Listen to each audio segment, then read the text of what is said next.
வேளையில் உயிர்ப்பு திடுக்கென்று மலரும். நீ விடுக்கென்று ஓடினால் உயிர்ப்பு சருகாக உலரும்.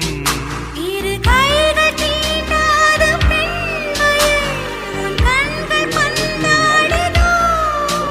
மலர் மஞ்சம் சேராத பெண்ணிலா எந்த மார்போடு வந்தாடுதோ. புது வெள்ளை மழை இங்கு பொழிகின்றது. இந்த கொள்ளை நிலா உடல் நனைகின்றது. இங்கு சொல்லாத இடம் கூட குளிர்கின்றது. மனம் சூடான இடம் தேடி அலைகின்றது. நதி